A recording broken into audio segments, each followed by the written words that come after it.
Don't give up. Slow process is better than no process. Hey everyone, welcome back in my channel which is Still Life with Study. Still Life with Study में आपका बहुत ही welcome है। जैसा कि आप लोग अभी देख चुके हो, मेरी सुबह 4 बजे हो गई है। एक्चुअली मैं 3:45 में जग गई थी और उसके बाद फ्रेशन अप होके एक वार्म वाटर पी के उसके बाद मैं यहाँ पे फ़र्स्ट स्लॉट के लिए रेडी हूँ। फ़र्स्ट स्लॉट में मैं नियुक्ति बैच का जो सर जितने भी क्वेश्चन आंसर करवाते हैं ना, उसको मैं नोट डाउन करती हूँ और समझते रहती हूँ। और सुबह का टाइम रहता है ना, तो काफ़ी अच्छे से समझ में आ जाता है। और पढ़ाई करते करते मेरी बेटी भी जग गई थी, तो उसके साथ पढ़ाई करना थोड़ा सा टफ़ होता है मेरे लिए। बट क्या कर सकते हैं, अगर मैं उसको सुलाने जाऊंगी तो ना वो सोएगी और ना मेरी पढ़ाई कंप्लीट हो पाएगी। मैं उसको बोलती हूँ बेटा तुम ही पढ़ लो, तो उसको पढ़ने का मन नहीं करता, बट वो मेरे साथ जगी रहती है। अगर 4-5 बजे वो जग जाती है, ऐसे मैं जब 2-2:30 बजे जगती हूँ ना, तो उस टाइम वो नहीं जगती, लेकिन 4 बजे के करीब अगर मैं जगती हूँ, देखो मैं ना अपने रूम का लाइट भी नहीं ऑन की हूँ, फिर भी मेरी बेटी जग जाती है। तो कुछ परिस्थिति ऐसी होती है ना जिसको आप चेंज नहीं कर सकते, और मेरी सिचुएशन यही है कि मैं इसको कुछ बोल नहीं सकती हूँ, क्योंकि ये काफ़ी ज़्यादा भी छोटी और समझेगी भी नहीं। और ठंडी का टाइम है तो मैं दूसरे रूम में जाके नहीं पढ़ाई कर सकती हूँ। गर्मी का टाइम रहता तो मैं किसी और रूम में जाके अच्छे से पढ़ाई कर लेती, बट ठंडी के टाइम में थोड़ा सा मुझे भी आलस होता है, तो इस कारण मैं यहाँ पे इमरजेंसी लाइट जला के ही पढ़ाई करती हूँ।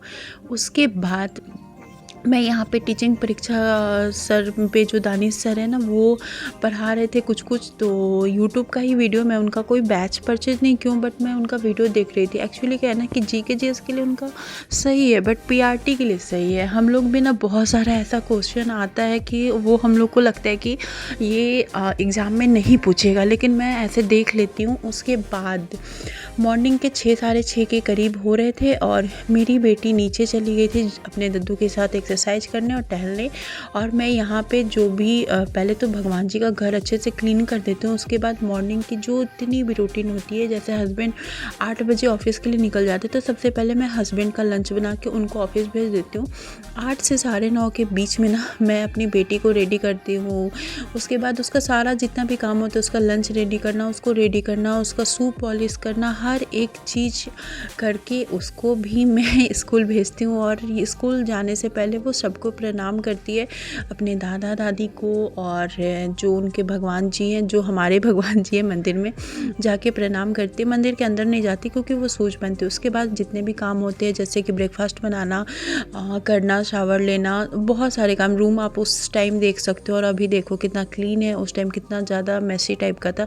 तो वो सब करते करते 11, 11:30 बज जाता है। उसके बाद मैं अपना सेकंड स्लॉट में बैठ जाती हूँ। सेकंड स्लॉट में सबसे पहले मैं ज्योग्राफी और हिस्ट्री पढ़ती हूँ, उसके बाद ही मैं कुछ और पढ़ती हूँ। जो भी मैंने वीडियो सुबह में देख रखा होता है, कोशिश करती हूँ कि उसको मैं आफ्टरनून के स्लॉट में लर्न कर लूँ। और 90 डेज चैलेंज का आज मेरा फर्स्ट डे था, तो फर्स्ट डे को एक्साइटमेंट बहुत ज़्यादा होती है, साथ साथ मूड ऑफ भी था, क्योंकि सोची थी कि 2 बजे जग जाऊँगी, बट नींद ही नहीं खुली। और अलार्म लगा के जगना मुझे सही नहीं लगता, क्योंकि असली जो अलार्म होता है ना, वो आपका मन होता है। वो आपकी मंजिल तक पहुंचने में, अगर आप अपने मन को ये बना के रखोगे ना कि हाँ मुझे जगना है, तो वो ऑटोमेटिक आप जग जाओगे। जैसे आपको कहीं बाहर जाना रहता है, आपको मान लो 2 बजे की फ़्लाइट पकड़नी है, तो आपको ये रहता है कि हाँ मुझे बाहर जाना है, तो ऑटोमेटिक आपकी नींद खुल जाती है घर फ़्लाइट से पहले, जाने से पहले। तो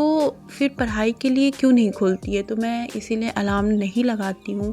और आज तो मेरे साथ ये हो गया कि मॉर्निंग के टाइम आप देखे होंगे, मैं 2 घंटे के करीब पढ़ाई की थी। उसके बाद जब मैं अपना टाइमर ऑन की, तो पता नहीं कैसे वो पढ़ाई कहाँ चला गया, समझ में नहीं आया।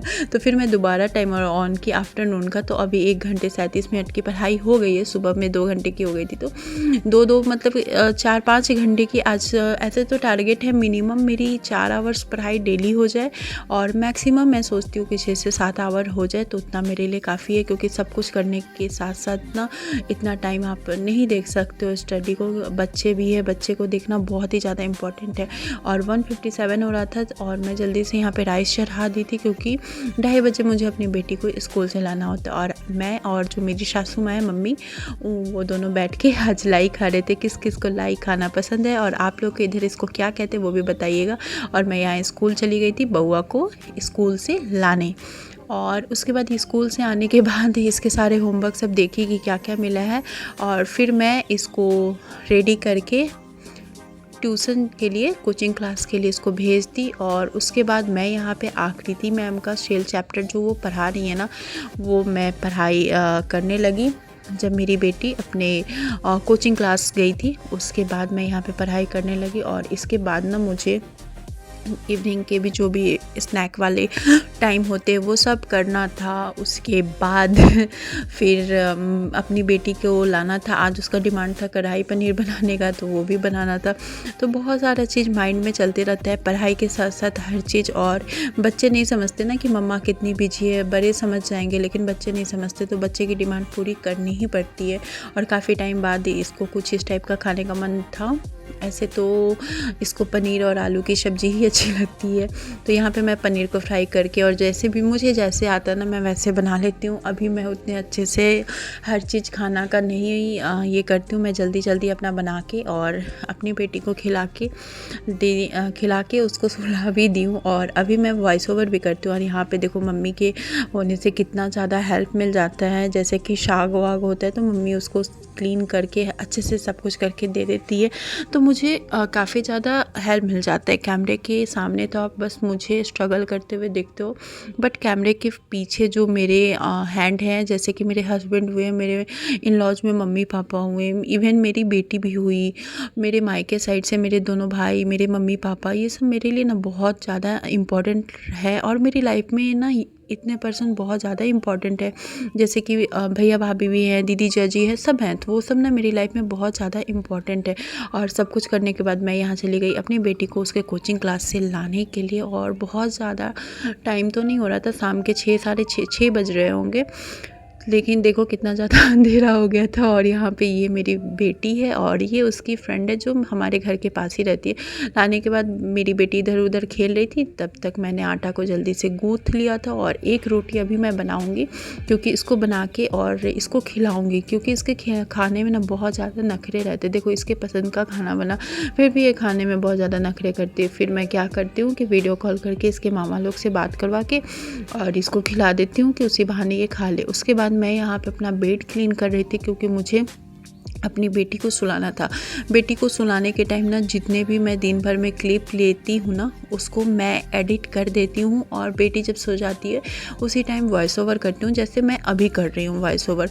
तो वीडियो पे मैं ज़्यादा टाइम नहीं देती हूँ। और आप लोगों के प्यारे प्यारे कमेंट का रिप्लाई मैं शाम का जब चाय बनाती हूँ उस समय कर देती हूँ। और इसी तरह से प्यार बनाए रखिएगा और आप लोग भी पढ़ाई कीजिएगा। होप यही है कि आप लोग भी देख के मोटिवेट होकर अपनी स्टडी को कीजिएगा। आज मेरी 4 से 5 घंटे की पढ़ाई कंप्लीट